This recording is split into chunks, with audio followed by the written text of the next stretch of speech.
gente, tudo bem? Hoje nós vamos falar sobre saúde mental no trabalho. QVT tem tudo a ver com saúde e escolhemos o enfoque da saúde mental, visto que tem sido uma crescente de afastamentos, de adoecimentos dos ambientes de trabalho e a questão da saúde mental. A princípio, é importante dizer que esse é uma área do conhecimento estudada por várias disciplinas. Então, não se localiza somente na medicina, mas em várias outras. A psicologia, a psicodinâmica do trabalho, como já vimos, a psicossomática, a ergonomia, a sociologia, a antropologia, enfim. Todas são disciplinas interessadas em estudar esse contexto. Em princípio, é importante deixar bem claro que para a saúde mental no trabalho, nós somos seres considerados como biopsicossociais. Então, estamos inteiramente em interação, em todos os sentidos da nossa vida. E por isso, tratar da saúde ligada ao trabalho, entendendo que o contexto do trabalho, que é o contexto social, vai sim influenciar em todo o nosso processo de subjetivação, o que vai fazer com que promova tanto a saúde quanto o adoecimento. Um princípio básico é que o trabalho sempre realizará influência sobre a saúde do trabalhador. O nosso corpo não é desconectado da nossa mente e da nossa vida social. Pensando sobre isso, nós vamos falar hoje sobre alguns fatores da organização do trabalho que causam diretamente impacto na saúde do trabalhador. Lá no material complementar vocês vão ter vários fatores, mas aqui eu listei 5 principais para a gente poder tratar. O primeiro é a elevada exigência e pressão profissional que todos nós temos vivido hoje em dia. Uma pressão muito advinda, principalmente das tecnologias, que são instrumentos que estão em constante transformação e fazem com que aumente o nível da velocidade do nosso trabalho e da reformulação de conceitos e de técnicas que a gente já tinha antes, né? É importante dizer que a tecnologia não deve ser tratada como um vilão. Ela é, sim, muito importante. Mas o que deve importar, no fim das contas, são as decisões quanto aos modos como elas são inseridas no contexto de trabalho. As formas como elas vão ser inseridas é que vão fazer toda a diferença para a saúde ou não. O segundo fator que eu queria tratar é o apagamento da ética no trabalho. Vivemos hoje numa cultura capitalista neoliberal, onde a ética empresarial é a ética subordinada à competitividade, ao consumo, à produção. E isso tem causado extremo adoecimento nos trabalhadores, que muitas vezes se veem questionados nos seus valores, naquilo que acredita ser correto, em prol de uma produção, de uma competitividade que não cabe a ele ter que enfrentar. Então, nós vemos isso o tempo inteiro. Por exemplo, quando há a possibilidade de uma promoção, e eu sou muito amiga de um colega de trabalho, e nos vemos nesse impasse de, eu queria ser promovida e muitas vezes eu faço coisas que eticamente para mim não seriam corretas, para que eu pudesse ascender a essa função, a esse cargo. Então, isso é algo muito presente nos nossos dias de hoje e principalmente vemos isso muito no serviço público. Outro fator é o individualismo que tem sido gerado a partir dessa competitividade que a gente tratou anteriormente. As pessoas, a fim de conseguirem cargos melhores, atividades mais bem vistas, acabam criando muita competitividade com seus colegas de trabalho e isso vai o isolando, gerando um individualismo. E o individualismo é ponto fundamental para a promoção de adoecimento mental no trabalho. O quarto fator seria a flexibilidade e a velocidade das tarefas, das atividades que temos que lidar no dia a dia no ambiente de trabalho. Essa velocidade com que as coisas têm mudado tem feito com que a gente tenha que nos adaptar muito rapidamente a muitas coisas novas.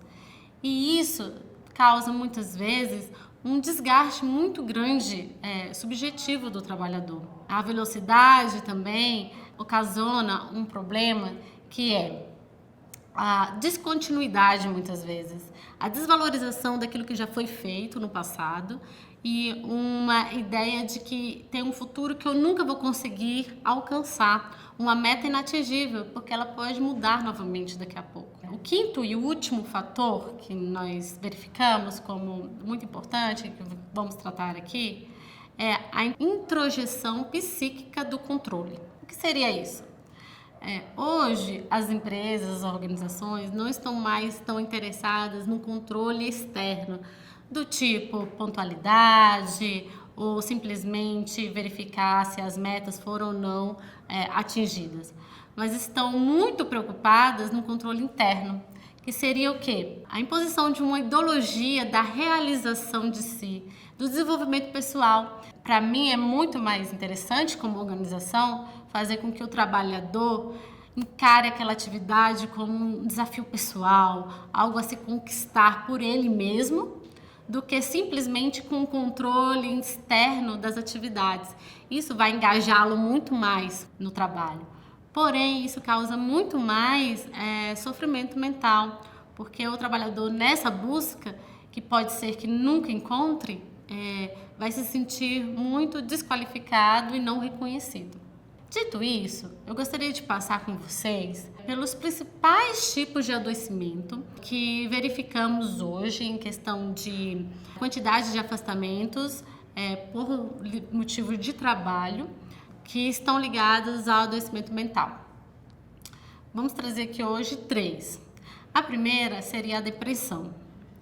A depressão é uma doença que vai estar basicamente vinculada, quando se trata do trabalho, a questões como perdas importantes no local de trabalho, sucessão de frustrações vivenciadas no local de trabalho, falta de apoio social, falta de reconhecimento profissional, humilhações, discriminação, sentimento de exclusão e a degradação dos relacionamentos interpessoais. Os seus principais sintomas vão ser um humor triste, o desânimo, sentimentos de fracasso, lentificação do pensamento, dificuldade de concentração, perda no prazer nas atividades e até os pensamentos de morte. É importante dizer que a depressão que está relacionada ao contexto de trabalho, ela vai ser fortemente potencializada com as pressões organizacionais e podem aumentar a angústia, agravar o quadro.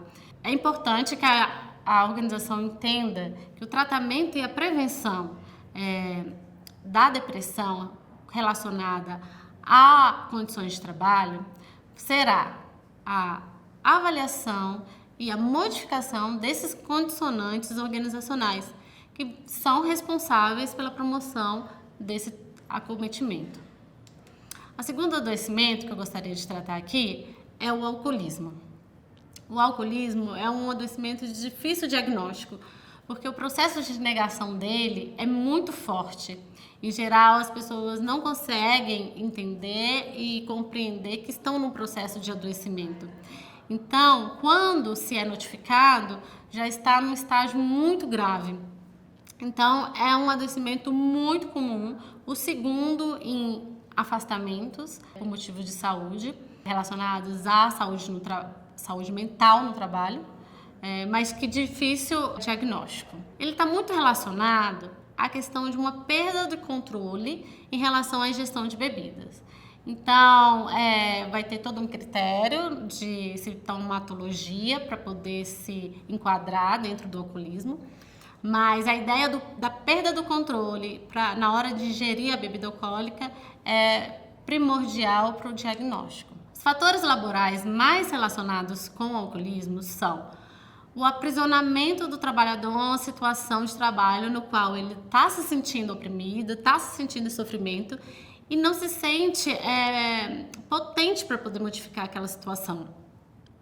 A alta exigência por um desempenho, a rapidez, a velocidade que as tarefas têm que ser feitas, a exigência de um autocontrole interno muito grande, trabalhos normalmente repetitivos, monótonos e as situações de isolamento são critérios que provavelmente vão poder potencializar o desenvolvimento da doença. O efeito do álcool vai ser basicamente o de anestesia.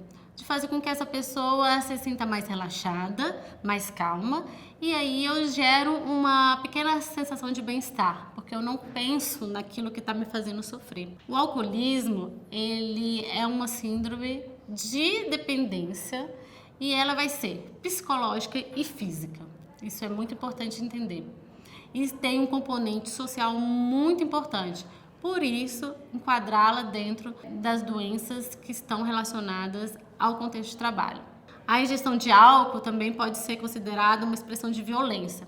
Essa violência pode ser relacionada a si mesmo, do trabalhador, ou o sujeito pode estar tentando dizer de uma forma indireta que se sente com raiva, que quer um tipo de agressão a alguém que está fora dele. O quadro pode se agravar por conta dessa dificuldade da busca de tratamento, porque a negação, como a gente já falou, é uma estratégia de defesa muito forte em relação ao alcoolismo, e tudo isso vai gerando uma bola de neve, porque a pessoa fica menos produtiva no trabalho, o que vai gerando recorrentes humilhações e exclusões pelos colegas de trabalho, e aí essa pessoa vai ficando cada vez mais comprometida, mais adoecida e tendo mais dificuldade em conseguir superar essa condição.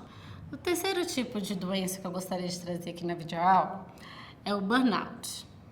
O burnout, ele é uma síndrome de esgotamento relacionado às atividades do trabalho. Então, o que a gente vê, na verdade, no fim das contas, é uma grande exaustão. E, em geral, está muito ligado a pessoas que têm um tipo de trabalho muito intensificado, em que elas precisam se dedicar muito. Ou então, pessoas que assumem papel de liderança ou algum tipo de atividade de muita responsabilidade. Ou ainda em pessoas que são muito idealistas, que colocam naquele seu trabalho uma missão, algo muito importante para a sociedade ou para ela mesma como valor. E, em geral, se inicia com a perda de uma função ou de um posto de trabalho. Faz com que o trabalhador que estava naquele pique todo de querer produzir, cumprir uma ideologia, uma missão, se sinta totalmente desqualificado e não reconhecido. Essa busca por metas, de atingir metas que muitas vezes são impossíveis, vão trazendo esse estado de exaustão. E esse não reconhecimento acaba sendo o estopim de que ele se sente totalmente desvalorizado. E isso vai desencadeando um processo de esvaziamento da pessoa, em que ela sente que não tem mais sentido naquilo que ela faz. Os principais sintomas do burnout seria a exaustão, como foi dito. Existe ainda um desinteresse total pelo trabalho, então aquilo que eu gostava muito de fazer, que eu me identificava, que eu fazia muito, eu não sinto mais interesse. Atrelada a isso, até um distanciamento emocional. Então, aquilo que para mim era sinônimo de felicidade, hoje se torna sinônimo de recusa. Eu não quero mais nem chegar perto desse trabalho. Esses são os 3 principais sintomas, mas outros também se relacionam ao burnout, como a perda do sentido do trabalho, tédio, irritabilidade, dificuldade de concentração, queda no desempenho. Por isso, muitas vezes, ele acaba sendo muito confundido com a depressão. Então, o diagnóstico diferencial é muito importante de ser feito. Todas essas questões acabam sendo interferidas pelo fato de que o trabalhador, muitas vezes, não se sente entrando num processo de desgaste. E ele não dá condições para o seu corpo, para a sua mente, de descanso. Ele ignora esses seus limites. E isso acaba favorecendo com que o processo se instaure. O apoio social e os espaços de fala, de poder reorganizar o seu trabalho, são fatores de prevenção e de proteção. E que as organizações devem sim subsidiar.